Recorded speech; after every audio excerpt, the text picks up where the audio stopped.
എല്ലാവരും ചേർന്ന് നമ്മുടെ കൂടെ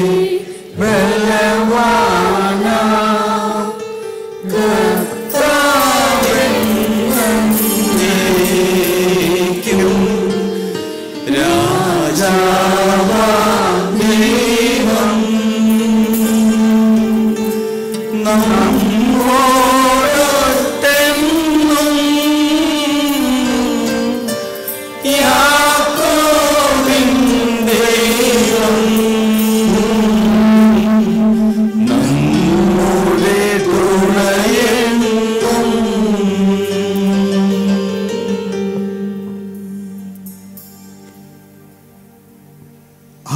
കോൺഫിഡൻസ് വരിക. നമ്മുടെ കൂടെ നമ്മുടെ സൃഷ്ടാവും രാജാവും രക്ഷകനും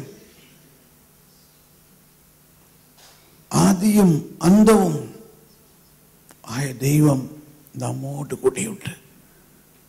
ആ ദൈവം സർവാധിപനാണ്.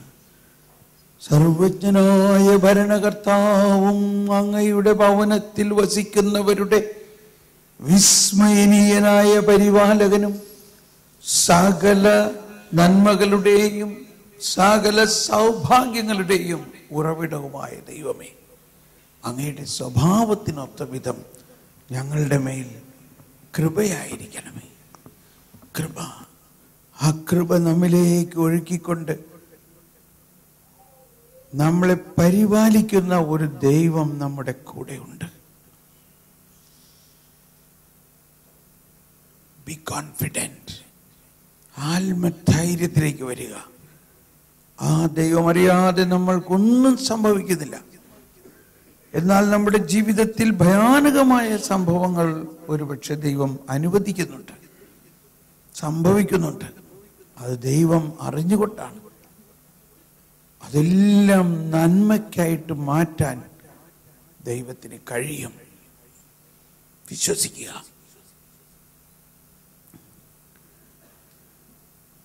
Price the Lord. നമുക്കിരിക്കാം.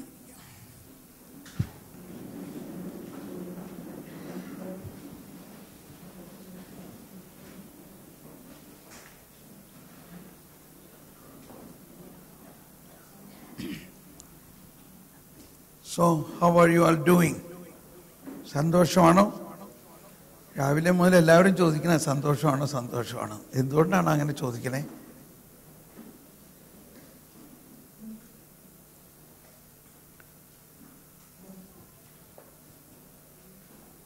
നമ്മൾ ഇന്ന്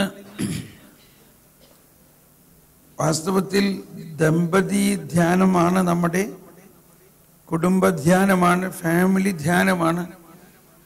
പക്ഷേ പരിശുദ്ധാത്മാവ് നമ്മളെ നയിക്കുന്നത് പെട്ടെന്ന് ആ ഫാമിലിയുടെയും ദാമ്പത്യ ജീവിതത്തിൻ്റെയും പരിവരുത്ത കാര്യങ്ങളിലേക്കല്ല, ഇല്ലേ? അതാണ് നമ്മൾ മനസ്സിലാക്കുന്നത്. ഒരുപക്ഷെ അതിനെല്ലാത്തിനേക്കാൾ ഉപരിയായിട്ട് വിശ്വാസത്തിൻ്റെ അടിത്തറ പാകുകയാണ് വാസ്തവത്തിൽ കർത്താവ് ഇപ്പോൾ നമ്മളെ നയിക്കുന്നത്. ആ വിശ്വാസത്തിൻ്റെ അടിത്തറയിൽ ദൈവത്തിൻ്റെ വചനത്തിലും ദൈവത്തിൻ്റെ ജ്ഞാനത്തിലും ദൈവത്തിൻ്റെ ശക്തിയിലും പണിതുയർത്തുകയാണെങ്കിൽ ബാക്കിയുള്ളതെല്ലാം താനെ ശരിയാവുന്നുള്ളതാണ് എനിക്ക് കിട്ടുന്ന ഒരു തോന്നൽ.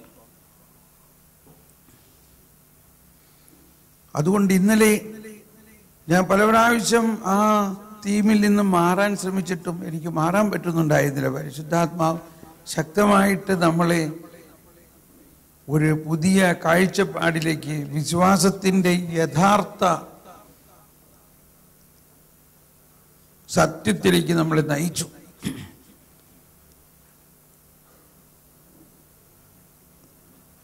ഈ വിശ്വാസ രഹസ്യങ്ങളിൽ നമ്മൾ ആഴമായി വളരുകയാണെങ്കിൽ ബാക്കി ഉള്ളതെല്ലാം കൂട്ടിച്ചേർക്കപ്പെടും, അല്ലേ? ആദ്യം നിങ്ങൾ അവിടുത്തെ രാജ്യവും, അതായത് ആ രാജ്യത്തെക്കുറിച്ചും അവിടുത്തെ നീതിയെക്കുറിച്ചും, അവിടുത്തെ നീതി എന്നുള്ളതിനെ കുറിച്ച് നമ്മൾ എന്തെങ്കിലും ചിന്തിച്ചിട്ടുണ്ടോ? എന്താണ് അവിടുത്തെ നീതിയെന്ന്? അവിടുത്തെ നീതി നമ്മൾ മനസ്സിലായി കഴിഞ്ഞാൽ പിന്നെ ആ നീതി നമ്മളുടെ വീട്ടിൽ പ്രായോഗികമാകും എന്നുള്ളതാണ്. അവിടുത്തെ നീതി നമ്മൾ മനസ്സിലാക്കുന്നില്ലെങ്കിൽ നമ്മുടെ നീതി അനുസരിച്ചിട്ടുള്ള ഒരു കുടുംബ ജീവിതമാണ്. ഒരു കുഞ്ഞിനെ സ്കൂളിൽ ടീച്ചർ ചോദിച്ചു, എന്താ മോൻ്റെ മുഖത്തൊരു വിഷാദം? അമ്മ തല്ലി. ഇത് മതി, അമ്മ തല്ലിയോ? ഉടനെ ടീച്ചർ കുഞ്ഞിനെ പ്രിൻസിപ്പലിൻ്റെ അടുത്ത് കൊണ്ടുപോയി. കൗൺസിലറുടെ അടുത്ത് കൊണ്ടുപോയി. കൗൺസിലർ ഉടനെ കാര്യങ്ങളൊക്കെ ചോദിച്ചപ്പോൾ പറഞ്ഞു, എല്ലാ ദിവസവും വീട്ടിൽ അമ്മയും അപ്പനും തല്ലുപിടിക്കും, അതിനെ തുടർന്ന് എന്നെയും തല്ലും. ഉടനെ അവർ യൂത്ത് ഓഫീസ് ചിൽഡ്രൻ ബ്യൂറോനെ വിളിച്ചിട്ട് പറഞ്ഞു, ഇവർ കുട്ടികളെ നോക്കാനായിട്ട് ഇവരെ യോഗ്യരല്ല, അതുകൊണ്ട് കുട്ടീനെ ഉടനെ മാതാപിതാക്കൾക്ക് നിന്ന് മാറ്റണം. മാതാപിതാക്കൾ രണ്ടുപേരെയും അറസ്റ്റ് ചെയ്തു. ഇതാണ് ഇന്നത്തെ കാലഘട്ടത്തിലെ ഒരവസ്ഥ.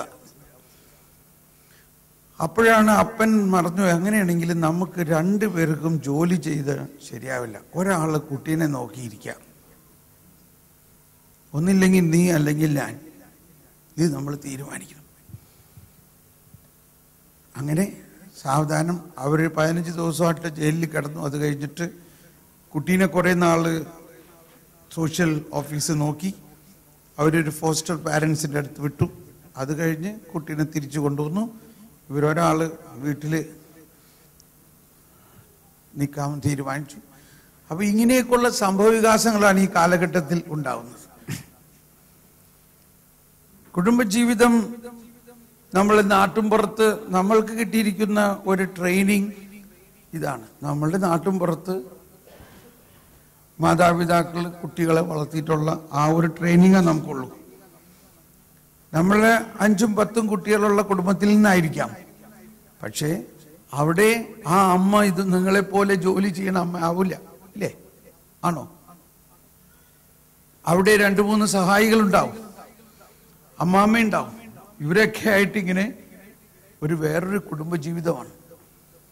എന്നാൽ മറുനാട്ട് മലയാളികൾ ആയിട്ട് നിങ്ങളുടെ വളരെയധികം തിരക്കുള്ള രണ്ടുപേരും 100% ജോലി ചെയ്യുന്ന അവസരത്തിൽ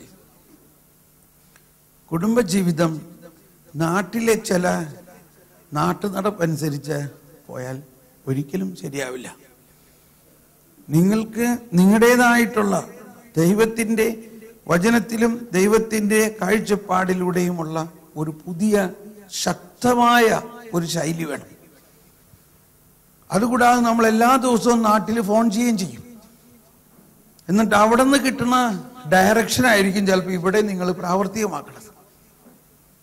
അവരാരും നിങ്ങളുടെ കുടുംബത്തെ ഡയറക്റ്റ് ചെയ്യാനായിട്ട് ഇവിടുത്തെ സാഹചര്യങ്ങളുടെ തിക്കുമുട്ടും ടെൻഷനും ഇതൊന്നും വേണ്ട മാതിരി ഉൾക്കൊള്ളാൻ എനിക്ക് തോന്നുന്നില്ല അവർക്ക് സാധിക്കും തോന്നുന്നുണ്ടോ? അതുകൊണ്ട് നിസാര പ്രശ്നം ഉണ്ടാകുമ്പോൾ ഉടനെ വീട്ടിൽ ഫോൺ ചെയ്തിട്ട് എന്നാ നീ അങ്ങനെ ചെയ്യും എന്നും പറഞ്ഞ് ആ ഡയറക്ഷൻ എടുത്തിട്ട് ഇവിടെ അപ്ലൈ ചെയ്ത് കഴിഞ്ഞാൽ അത് ആപ്ലിക്കബിൾ ആവില്ല.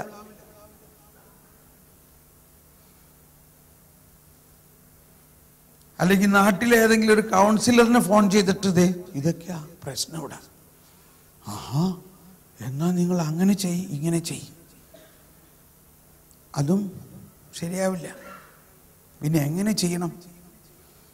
ദൈവം നിങ്ങളെ തന്നെ നേരിട്ട് നയിക്കുന്ന ഒരു സംവിധാനമാണ് കുടുംബം. ദൈവം തന്നെ നമ്മളെ നേരിട്ട് നയിക്കുകയാണ്. നമ്മൾ ആരോടും ഫോൺ ചെയ്ത് ചോദിച്ചിട്ട് ആവശ്യമില്ല. നമ്മുടെ കുടുംബത്തിലെ പ്രശ്നങ്ങൾ മറ്റുള്ളവരുടെ അടുത്ത് ഒരുപാട് പങ്കുവെച്ചിട്ടും പ്രയോജനമില്ല. നിങ്ങളുടെ പ്രശ്നം നിങ്ങളുടെ പ്രശ്നമാണ്. അതിനൊരു ഉത്തരം തരാൻ ദൈവത്തിന് മാത്രമേ സാധിക്കുള്ളൂ. നിങ്ങൾ എന്തെല്ലാം പങ്കുവെച്ചാലും യഥാർത്ഥ കാര്യം ആർക്കും പങ്കുവെക്കാൻ പറ്റില്ല. പറ്റുമോ? എന്തെങ്കിലും കുറച്ച് നിങ്ങളുടെ ഉള്ളിൽ തന്നെ വെച്ചിട്ടുണ്ടാവും. ആണോ അല്ലയോ? ഇത് ആർക്കറിയാം? അത് കർത്താവിനറിയാം. അപ്പൊ നമ്മൾ ദൈവ കേന്ദ്രീകൃതമായിട്ടുള്ള ഒരു ജീവിതമാണ്. ദൈവ കേന്ദ്രീകൃതമായിട്ട് ഇതെല്ലാം നമ്മുടെ പ്രാർത്ഥനകളിലുണ്ട്. പക്ഷേ ഇപ്പൊ ഞാൻ പ്രാർത്ഥിച്ചില്ലേ, നമ്മൾ എന്താ പ്രാർത്ഥിച്ചത്? സർവജ്ഞനായ ഭരണകർത്താവും അങ്ങയുടെ ഭവനത്തിൽ വസിക്കുന്നവരുടെ വിസ്മയനീയനായ പരിപാലകൻ. ദൈവം തന്നെ വിസ്മരണീയമായ രീതിയിൽ നമ്മളെ പരിപാലിക്കുന്നതാണ്. ഒരു വചനം വരുന്നു പത്രോസ് ലീഹയുടെ രണ്ടാം ലേഖനം 2 പത്രോസ് 1 അധ്യായത്തിൽ 3-4 വചനം. പത്രോസ് ഒരു കുടുംബസ്ഥനും കൂടി ആയതിന്റെ പേരില ഇങ്ങനെ പറയുന്നത്. എന്താണത്? 2 പത്രോസിന്റെ 2-ാം ലേഖനം 1 അധ്യായത്തിൽ 3 മുതലുള്ള വചനം. തന്റെ മഹത്വത്തിലേക്കും ഔന്നത്യത്തിലേക്കും നമ്മെ വിളിച്ചവനെ കുറിച്ചുള്ള പൂർണ്ണമായ അറിവിലൂടെ നമ്മുടെ ജീവിതത്തിനും ഭക്തിക്കും ആവശ്യമായവയെല്ലാം അവന്റെ ദൈവിക ശക്തി നമുക്ക് പ്രദാനം ചെയ്തിരിക്കുന്നു. കണ്ടോ? ഇത് പെട്ടെന്ന് വായിച്ചു പോയാൽ ശരിയാവില്ല. ആ ലാസ്റ്റ് ഭാഗം ആദ്യം വായിക്കുക. നമ്മുടെ ജീവിതത്തിനും എല്ലാവരും ഒന്ന് ഏറ്റു പറഞ്ഞുകൊണ്ട്, നമ്മുടെ ജീവിതത്തിനും കരമുയർത്തി ഭക്തിക്കും ആവശ്യമായവയെല്ലാം അവന്റെ ദൈവിക ശക്തി നമുക്ക് പ്രദാനം ചെയ്തിരിക്കുന്നു. ഇപ്പൊ ചിലര് നമ്മുടെ ഈ തരത്തിലുള്ള ധ്യാനത്തെ കുറിച്ച് പറയാറുള്ളത്, തോമസ് പോൾ പറയണത് മുഴുവനും ഒരു ദൈവിക ശക്തിയുടെ ഇടപെടലിലൂടെയുള്ള ജീവിതത്തെ കുറിച്ചാണ്. നമ്മൾ എന്ത് ചെയ്യണമെന്ന് അദ്ദേഹം അധികം പറയണില്ല. സൈക്കോളജിക്കൽ ആയിട്ടുള്ള കാര്യങ്ങളും പറയണില്ല, ഫിലോസഫിക്കൽ ആയിട്ടുള്ള കാര്യങ്ങളും പറയണില്ല. എന്ത് പറയണം ഞാൻ? നമ്മൾക്ക് ദൈവം തന്നിരിക്കുന്ന ദൈവിക ശക്തിയുടെ അകത്ത് ഈ സൈക്കോളജിയും ഫിലോസഫിയും എല്ലാം ഉണ്ട് എന്നുള്ളതാണ്.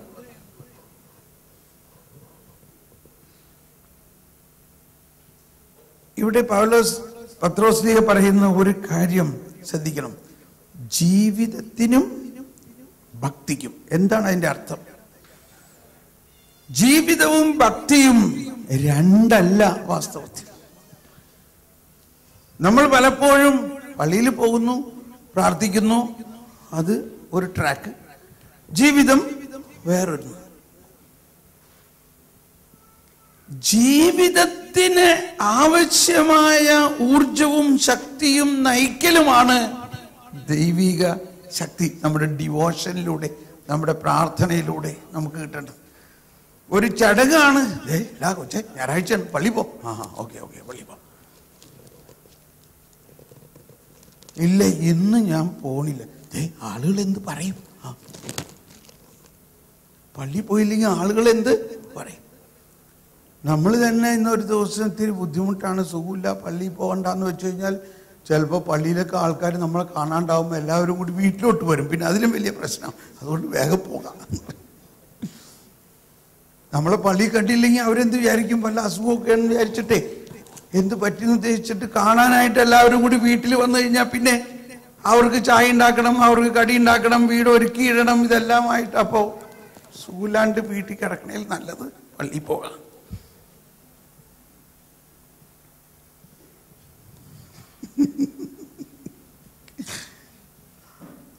ആളുകൾ എന്ത് പറയും? നമ്മൾ അധികവും ചിന്തിക്കുന്നത് ആളുകൾ എന്ത് പറയും, അതുകൊണ്ട് പള്ളി പോകണം.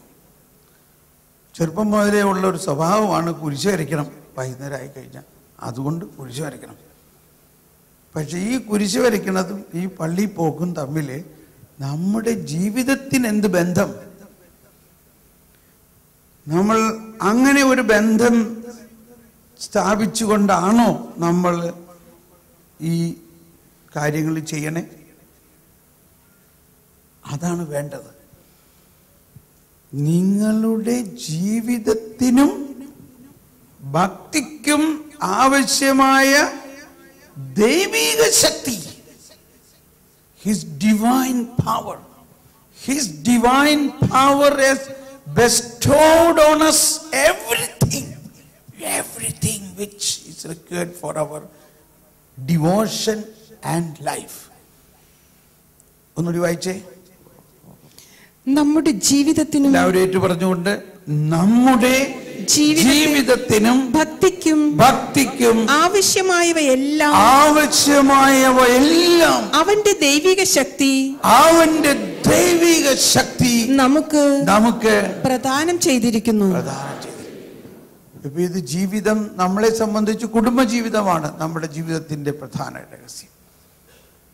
ഇനി മറ്റൊരു വശം നമ്മുടെ ജോലി സ്ഥലത്തുള്ള ജീവിതമാണ്, അതും ജീവിതം തന്നെയാണ്. അപ്പൊ ഈ കുടുംബവും ജോലിയും സാമൂഹിക ജീവിതവും ഇതെല്ലാത്തിനും ആവശ്യമായ ഒരു ചാലക ശക്തിയാണ് ഡിവോഷൻ.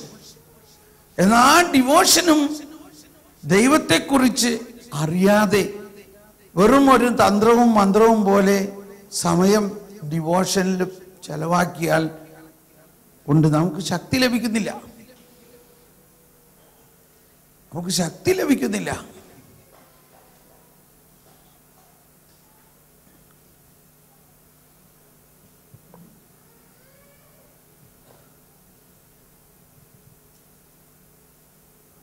ഞാൻ ഒരു 10 മക്കളുള്ള കുടുംബത്തിലാണ്, മൂത്ത ആളാണ് ഞാൻ.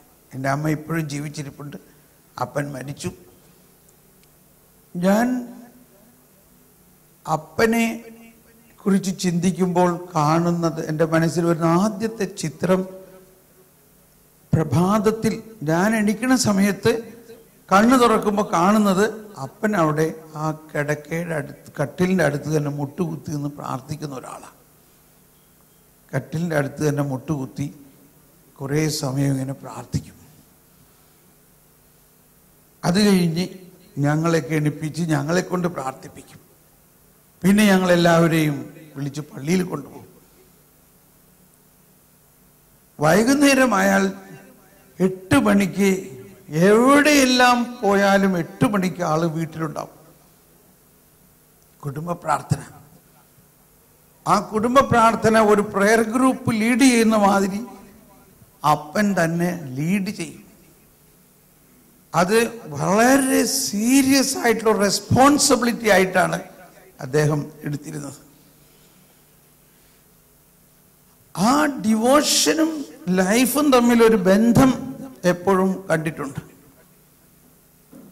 ഇത് നമ്മുടെ നാട്ടിൻപുറത്തെ ജീവിതത്തെക്കാൾ കൂടുതൽ ആവശ്യമായിട്ടുള്ളത് ഈ പട്ടണ ജീവിതത്തിലാണോ അല്ലയോ? ആണ്. പക്ഷെ അതിനുള്ള സമയവും സൗകര്യങ്ങളും നമ്മൾ കണ്ടെത്തണം. It is A necessity.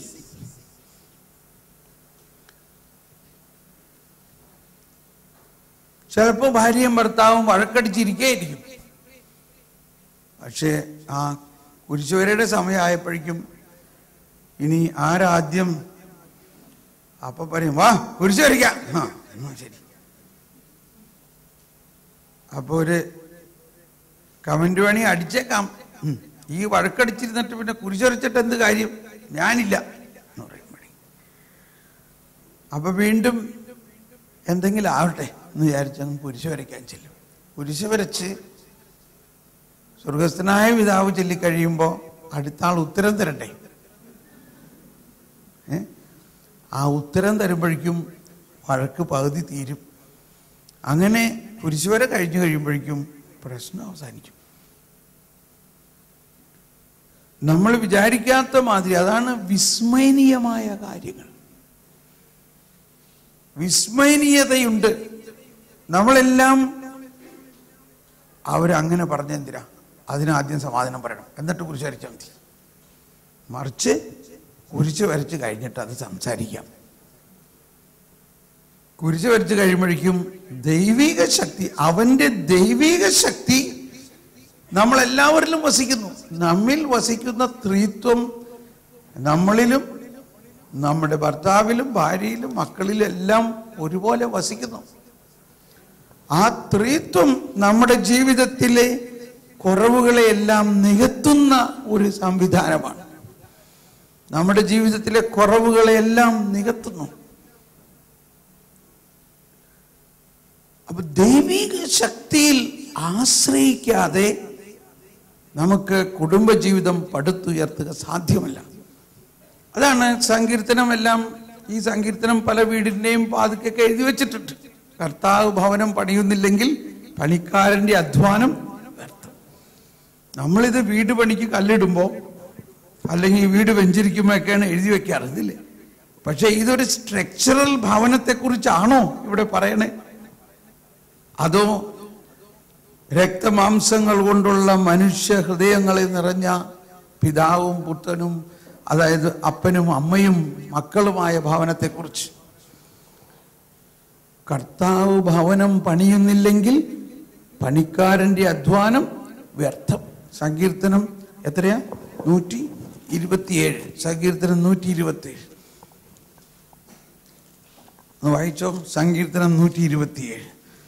കർത്താവ് ഭവനം പണിയുക എന്ന് പറഞ്ഞാൽ കർത്താവ് നമ്മളെ പരിപാലിക്കുകയും സഹായിക്കുകയും ചെയ്യുന്നു. നമ്മുടെ കർത്താവ് വീട് പണിയുന്നില്ലെങ്കിൽ പണിക്കാരുടെ അധ്വാനം വ്യർത്ഥമാണ്. കർത്താവ് നഗരം കാക്കുന്നില്ലെങ്കിൽ കാവൽക്കാർ ഉണർന്നിരിക്കുന്നതും വ്യർത്ഥം. അപ്പോൾ നമ്മൾ വീണ്ടും ആ പത്രോസ്ലീഹ പറഞ്ഞ വാക്കിനെ ഒന്ന് ചിന്തിക്കുമ്പോൾ, അവന്റെ മഹത്വത്തിന്റെയും ഔന്നത്യത്തിലേക്കും നമ്മെ വിളിച്ചവനെ കുറിച്ചുള്ള പൂർണ്ണമായ അറിവ്, ഇവിടെയാണ് വീണ്ടും നമ്മൾ ആ ദൈവത്തെക്കുറിച്ചുള്ള അറിവിലേക്കാണ്. ദൈവത്തെക്കുറിച്ച് നമ്മൾ അറിയുമ്പോഴാണ് ദൈവത്തിന്റെ ശക്തി നമ്മളിൽ ലയിക്കുകയും അത് ഓരോരുത്തർക്കും കുടുംബജീവിതത്തിന് ദൈവത്തിന്റെ ശക്തി എന്തു വേണം, എങ്ങനെ നമ്മുടെ ദാമ്പത്യ ജീവിതത്തെ പടുത്തുയർത്താൻ ദൈവിക ശക്തിക്ക് സഹായിക്കും എന്ന് നമ്മൾക്കറിയാൻ സാധിക്കും. ഇന്നലെ നമ്മൾ തുടങ്ങി വെച്ചു, ഈശോയുടെ ജീവിതത്തിൽ തന്നെ ജ്ഞാനത്തിൽ വളർന്നു എന്നാ പറയുന്നത്. ബൈബിളിൽ ജ്ഞാനം എന്ന പുസ്തകങ്ങളുണ്ട്. ജ്ഞാനം എന്ന ഒരു പുസ്തകവും സുഭാഷിതങ്ങൾ, പ്രഭാഷണങ്ങൾ, സങ്കീർത്തനം, ഇതെല്ലാം ജ്ഞാനത്തിന്റെ പുസ്തകങ്ങളാണ്. അതുകൂടാതെ യേശുവിന്റെ വചനം തന്നെ ജ്ഞാനമാണ്. പൗലോസ്ലീഹയുടെ ലേഖനങ്ങളിൽ, എല്ലാ ലേഖനങ്ങളിലും ജ്ഞാനത്തെക്കുറിച്ച് ആദ്യം പറയുന്നു, പിന്നെ സ്നേഹത്തെക്കുറിച്ച് പറയുന്നു. 1 കൊറിന്ത്യോസ് 1-ാം അധ്യായത്തിൽ 30-ാമത്തെ വചനത്തിൽ, 1 കൊറിന്ത്യോസ് 1-ാം അധ്യായം 30-ാമത്തെ വചനത്തിൽ പറയുന്നത് വീണ്ടും ഈ യേശുക്രിസ്തുവിലുള്ള നിങ്ങളുടെ ജീവിതത്തിന്റെ ഉറവിടം അവിടുന്നാണ്. എല്ലാവരും എടുത്ത് വായിച്ചോ. 1 കൊറിന്ത്യോസ് 1:30. എല്ലാവരും ശബ്ദമുയർത്തി ഉച്ചത്തിൽ ഒന്ന് പ്രഘോഷിക്കാം. യേശുക്രിസ്തുവിലുള്ള നിങ്ങളുടെ ജീവിതത്തിന്റെ ഉറവിടം അവിടുന്നാണ്. ദൈവം അവനെ നമുക്ക് ജ്ഞാനവും നീതിയും വിശുദ്ധീകരണവും പരിത്രാണവും ആക്കിയിരിക്കുന്നു. ഒന്നുകൂടി ഉച്ചത്തിൽ പറഞ്ഞേ. യേശുക്രിസ്തുവിലുള്ള നിങ്ങളുടെ ജീവിതത്തിന്റെ ഉറവിടം അവിടുന്നാണ്. ഈ 4 പോയിന്റാണ് അവിടെ പറയുന്നത്. എന്തെല്ലാമാണ് ആ 4 പോയിന്റ്? ജ്ഞാനവും നീതിയും വിശുദ്ധീകരണവും പരിത്രാണവും ആക്കിയിരിക്കുന്നു. എന്തെല്ലാണ് 4 പോയിന്റ്? ജ്ഞാനവും നീതിയും വിശുദ്ധീകരണവും പരിത്രാണവും. കണ്ടോ, ആദ്യം ജ്ഞാനമാണ്, പിന്നെ നീതി. ഇതെല്ലാം ദൈവത്തിന്റെ, യേശുക്രിസ്തുവിലുള്ള നിങ്ങളുടെ ജീവിതത്തിന്റെ ഉറവിടം യേശുക്രിസ്തു തന്നെയാണ്. ആ യേശുവിനെ ദൈവം നമുക്കായി നൽകിയിരിക്കുന്നു. ആ യേശുക്രിസ്തു നമുക്ക് എന്ത് നൽകുന്നു? ആദ്യം എന്ത് നൽകുന്നു? ജ്ഞാനം. പിന്നെ എന്ത് നൽകുന്നു? നീതി. അതാണ് ദൈവനീതി. മൂന്നാമതായി എന്ത് നൽകുന്നു? വിശുദ്ധീകരണം. നാലാമത് എന്ത് ചെയ്യുന്നു? പരിത്രാണം എന്ന് പറഞ്ഞാൽ ഈ പൂർണ്ണമായ രക്ഷയുടെ അനുഭവം. ഈ 4 കാര്യങ്ങളിൽ നമ്മൾ അടിത്തറയിടുകയാണെങ്കിൽ നമ്മുടെ ജീവിതം ഒരു രൂപാന്തരീകരിക്കപ്പെട്ട് ദൈവത്തിന്റെ ശക്തിയിലൂടെ രൂപാന്തരീകരിക്കപ്പെട്ട് ദൈവത്തിന്റെ ശക്തിയാൽ നയിക്കപ്പെടുന്ന, എത്ര വലിയ പ്രശ്നങ്ങളുണ്ടായാലും കുലുങ്ങാത്ത പ്രശ്നങ്ങളുണ്ടാവും. കാറ്റൂതും, മഴ പെയ്യും, വെള്ളപ്പൊക്കം ഉണ്ടാവും, പറഞ്ഞില്ലേ? എന്നാൽ ആ ഭവനം പാറമേൽ പണിതതിന് തുല്യമായിരിക്കും. ഇതെല്ലാം ഉണ്ടാകും. അത് ക്രിസ്തീയ ജീവിതത്തിന്റെ ഒരു കോൺസ്റ്റൻസ് ആണ്.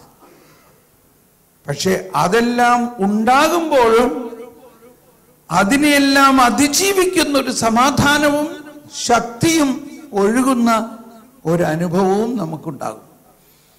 അപ്പൊ ഇവിടെ നമുക്ക് ആ ജ്ഞാനത്തെക്കുറിച്ച് അല്പം കൂടി ഒന്ന് ചിന്തിക്കുകയും എങ്ങനെ ഈ ജ്ഞാനം നമ്മൾ സ്വന്തമാക്കണം എന്നതൊന്ന് മനസ്സിലാക്കിയാൽ മതി. ജ്ഞാനത്തിന്റെ പുസ്തകത്തിലേക്ക് പോകാം. ജ്ഞാനത്തിന്റെ പുസ്തകം 6-ാം അധ്യായം 14-ാമത്തെ വാക്യത്തിലാണ്. ഇപ്പൊ കഴിഞ്ഞ ധ്യാനത്തിൽ വന്നവരിത് വീണ്ടും കേൾക്കുകയായിരിക്കും. പക്ഷെ എത്ര കേട്ടാലും ഇത് ആസ്വാദ്യകരമാണ്. പ്രഭാതത്തിൽ ഉണർന്ന്, ഓക്കെ, ഒരു മിനിറ്റ്, നമുക്ക് 11 മുതൽ വായിക്കാം. 6-ാം അധ്യായം 11 മുതലുള്ള വചനം വായിക്കാം. എന്റെ വചനങ്ങളിൽ അഭിലാഷമർപ്പിക്കുവിൻ. കരമുയർത്തി ഏറ്റു പറഞ്ഞ എല്ലാവരും, എന്റെ വചനങ്ങളിൽ അഭിലാഷമർപ്പിക്കുവിൻ. അവയോട് തീവ്ര അഭിനിവേശം കാണിക്കുവിൻ. നിങ്ങൾക്ക് ജ്ഞാനം ലഭിക്കും. അപ്പോ വൺ വേ, ഒരു ജ്ഞാനം ലഭിക്കുന്നതിന്റെ ഒരു കറക്റ്റ് ഐഡിയ പറയുന്നത് എങ്ങനെയാണ്? എന്റെ വചനങ്ങളിൽ അഭിലാഷമർപ്പിക്കുവിൻ, അതിനോട് തീവ്ര അഭിനിവേശം കാണിക്കുവിൻ. ഇപ്പോ ഇത്രയും ജോലി തിരക്കിനിടയിൽ നിങ്ങൾ ഇവിടെ വന്ന് വചനം പഠിക്കുകയും വചനം കേൾക്കുകയും ചെയ്യുന്നതിൽ ആഗ്രഹം വയ്ക്കുന്നത് തന്നെ ഇതിന്റെ നല്ല ലക്ഷണമാണ്. പക്ഷേ ഇത് തുടരണം. എല്ലാ ദിവസവും ഒരു നിശ്ചിത സമയം അല്ലെങ്കിൽ പല സന്ദർഭങ്ങളിലായിട്ടും വചനം പഠിക്കുന്നതിനും വചനത്തിൽ അഭിനിവേശം ഉണ്ടാകുന്നതിനും വചനത്തോടൊരു പ്രേമമുണ്ടാകുകയും ചെയ്യണം. എന്റെ വചനങ്ങളിൽ അഭിലാഷം അർപ്പിക്കുവിൻ, അവയോട് തീവ്ര അഭിനിവേശം കാണിക്കുവിൻ. അപ്പോൾ നമുക്ക് എന്ത് ലഭിക്കും? ജ്ഞാനം ലഭിക്കും. That is one way. ഇനി സെക്കൻഡ് വേ ആണ് പറയുന്നത്. അടുത്തത് തേജസ്സുറ്റതാണ് ജ്ഞാനം, അത് മങ്ങിപ്പോവുകയില്ല. ജ്ഞാനത്തെ സ്നേഹിക്കുന്നവർ നിഷ്പ്രയാസം അവളെ തിരിച്ചറിയുന്നു. ഓക്കെ, ദാറ്റ്സ് അനദർ വേ. എന്താണ് ജ്ഞാനത്തെ സ്നേഹിക്കുക? ജ്ഞാനത്തെ സ്നേഹിക്കുന്നവർക്ക് ജ്ഞാനം ലഭിക്കും. ഞങ്ങളുടെ മൂത്ത മകളുടെ പേര് വിദ്യ എന്നാണ്. വിദ്യ. അപ്പൊ കല്യാണം കഴിഞ്ഞപ്പോ ഞാൻ പറഞ്ഞു, അപ്പൊ കല്യാണത്തിന് മുമ്പേ തന്നെ എനിക്ക് ജ്ഞാനത്തിനോട് ഭയങ്കര സ്നേഹമായിരുന്നു. അത് ഞാൻ പറയാം, അതിൻ്റെ ചില കഥകൾ. അപ്പൊ ഞാൻ പറഞ്ഞു, നമ്മൾക്ക് ആദ്യത്തെ കുഞ്ഞ് ഒരു പെൺകുട്ടിയാണെങ്കിൽ നമുക്ക് അവൾക്ക് ജ്ഞാനം എന്ന് പേരിടണം. അങ്ങനെ ഞങ്ങൾ കോംപ്രമൈസിൽ എത്തിയിട്ടാണ് വിദ്യ എന്നുള്ള പേര്